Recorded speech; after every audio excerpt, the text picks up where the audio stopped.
Silicon ಸಿಟಿಯಲ್ಲಿ ಜಲಕಂಟಕ ಬಿಟ್ಟು ಬಿಡದೆ ಕಾಡ್ತಾ ಇದೆ. ಮಳೆ ಇಲ್ಲದ ಕಾರಣ ಬೆಂಗಳೂರಿನ ಜನ ಕುಡಿಯೋ ನೀರಿಗಾಗಿ ಬೀದಿ ಬೀದಿ ಸುತ್ತುವ ಪರಿಸ್ಥಿತಿ ನಿರ್ಮಾಣ ಆಗಿದೆ. ಜಲಕ್ಷಾಮದ ಕಂಪ್ಲೀಟ್ ರಿಪೋರ್ಟ್ ತೋರಿಸ್ತೀವಿ, ನೋಡ್ಕೊಂಡ್ ಬನ್ನಿ.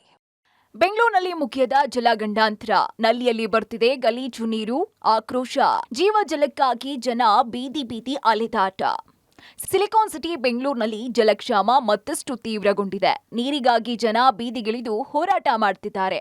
ಆಗ್ಲೋ ಈಗ್ಲೋ ವಾರಕ್ಕೋ 10 ದಿನಕ್ಕೊಮ್ಮೆನೋ ಬರುವಂತಹ ನೀರು ಕುಡಿಯೋದಕ್ಕೆ ಯೋಗ್ಯವಿಲ್ಲದಂತಾಗಿದೆ. ಚಾಮರಾಜಪೇಟೆ ವಿಧಾನಸಭಾ ಕ್ಷೇತ್ರದ ಚಲವಾದಿಪಾಳ್ಯ ವಾರ್ಡ್ನ ಸಿದ್ಧಾರ್ಥ ನಗರದಲ್ಲಿ ಕಾವೇರಿ ನೀರಿನೊಂದಿಗೆ ಕೊಳಚೆ ನೀರು ಬರ್ತಾ ಇದ್ದು ಜನರು ಆಕ್ರೋಶಗೊಂಡಿದ್ದಾರೆ. ಈ ನೀರಿನಿಂದ ಆರೋಗ್ಯ ಇರುತ್ತಾ? ನಾವು ಹೇಗೆ ಈ ನೀರನ್ನ ಬಳಸೋದು ಅಂತ ಗರಂ ಆಗಿದ್ದಾರೆ. ಬೆಂಗಳೂರಲ್ಲಿ ಜಲಕ್ಷಾಮ ಸೃಷ್ಟಿಯಾಗಿ 1 ತಿಂಗಳು ಕಳೀತಾ ಬಂತು. ಕೆಲವು ಏರಿಯಾಗಳಿಗೆ ಇನ್ನೂ ಸಹ ನೀರು ಸಪ್ಲೈ ಆಗ್ತಿಲ್ಲ. ಅಂತ ಒಂದು ಏರಿಯಾದಲ್ಲಿ ನಾನಿದ್ದೀನಿ. ನಿಮಗೆ ದೃಶ್ಯಗಳನ್ನ ತೋರಿಸ್ತಾ ಅದ್ರ ಬಗ್ಗೆ ಹೇಳ್ತಾ ಹೋಗ್ತೀನಿ. ರಾಜ್ಯ ಸರ್ಕಾರ, ಜಲಮಂಡಳಿ, BBMP ಹೇಳ್ತಿದೆ ನಾವು ನೀರು ಎಲ್ಲೆಲ್ಲಿರಲ್ಲ ಅಲ್ಲಿಗೆ ಕಳಿಸುವಂಥ ಕೆಲಸ ಮಾಡ್ತೀವಿ ಅಂತ. ಇದು ಬೆಂಗಳೂರಿನ ಚಾಮರಾಜಪೇಟೆ ವಿಧಾನಸಭಾ ಕ್ಷೇತ್ರದ ಚಲವಾದಿಪಾಳ್ಯ ವಾರ್ಡ್ನ ಬಂಕಿ ಕಾಲೋನಿ. ಇಲ್ಲಿ ನೀರಿಗೋಸ್ಕರ ಜನ ಪರಿತಪಿಸ್ತಿದ್ದಾರೆ. ನೀರು ಇಲ್ಲದೆ ಬೇರೆ ಏರಿಯಾಗಳಿಗೆ ಹೋಗಿ ನೀರು ತರುವಂಥ ಪರಿಸ್ಥಿತಿ ಆಗ್ತಿದೆ. ಮತ್ತು ಬರುವಂಥ ನೀರು ಏನಿದೆ ಅದು ಕೊಳಚೆಯಿಂದ ಕೂಡಿರುತ್ತೆ ಅಂತ ಹೇಳುವಂಥ ಬರ್ತಿದೆ. ಆ ನೀರನ್ನು ಬಳಕೆ ಮಾಡೋದಕ್ಕೂ ಆಗಲ್ಲ. ಸುಮ್ಮನೆ ನಾವು ನೀರು ಬಿಟ್ವಿ ಅಂತ ಬಿಡ್ತಿದ್ದಾರೆ. ನೋಡ್ತಿದ್ದಾರೆ ಎಷ್ಟು ಜನ ಖಾಲಿ ಬಿಂದಿಗೆಗಳನ್ನ ಇಟ್ಕೊಂಡು ನಿಂತಿದ್ದಾರೆ. ಪ್ರತಿನಿತ್ಯ ಇವ್ರಿಗೆ ಇದೇ ಪರಿಸ್ಥಿತಿ ಆಗೋಗಿದೆ. ಕೆಲಸ ಕಾರ್ಯಗಳನ್ನ ಬಿಟ್ಟು ನೀರಿಗೋಸ್ಕರನೇ ಇಡೀ ದಿವಸ ಕಳೆಯುವಂಥ ಪರಿಸ್ಥಿತಿ ಇದೆ. ನೆಲಮಂಗಲದಲ್ಲಿ ಬತ್ತಿದ ಬೋರ್ವೆಲ್. ನೀರು ಕೊಡಿ ಸ್ವಾಮಿ, ಜನ ಪ್ರತಿಭಟನೆ.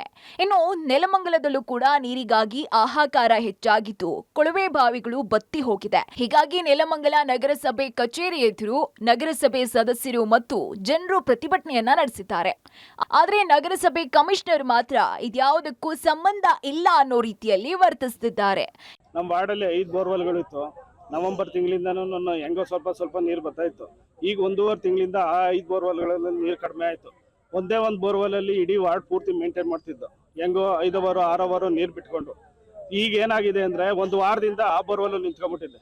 ಸರಿ ಆಯಿತು, ನಾವು ಅಧಿಕಾರಿಗಳು ಗಮನಕ್ಕೆ ಬಂದು ತೊಗೊಂಬಂದು, ಸೊ ಅವರು ಪ್ರಾಪರಾಗಿ ರೆಸ್ಪಾನ್ಸ್ ಮಾಡ್ತಿಲ್ಲ. AEEಗೆ ನಮ್ಗೆ ವಾಟರ್ ಮ್ಯಾನ್ ಫೋನ್ ಮಾಡಿ ಹೇಳಿದ್ರೆ, ಸಣ್ಣ ಈಗ ಬೋರ್ವೆಲ್ ನಿಂತೋಯ್ತು ಸರ್ ಅಂತಂದ್ರೆ ಅದಕ್ಕೂ ನನಗೂ ಏನು ಸಂಬಂಧ ಅಂತಾರೆ.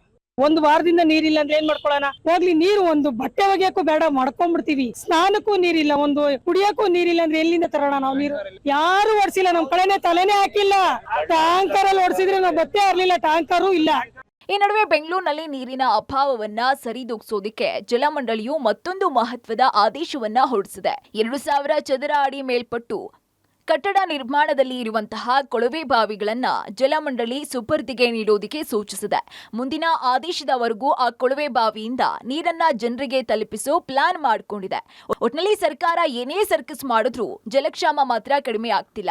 ದಿನದಿಂದ ದಿನಕ್ಕೆ ನೀರಿನ ಅಭಾವ ಹೆಚ್ಚಾಗ್ತಾನೆ ಇದ್ದು ಮುಂದಿನ 2 ತಿಂಗಳು ಇನ್ನಷ್ಟು ಸಮಸ್ಯೆ ಆಗುವ ಸಾಧ್ಯತೆ ಹೆಚ್ಚಾಗಿ ಕಾಣಿಸ್ತಾ ಇದೆ. Maruti, public TV, Bengaluru.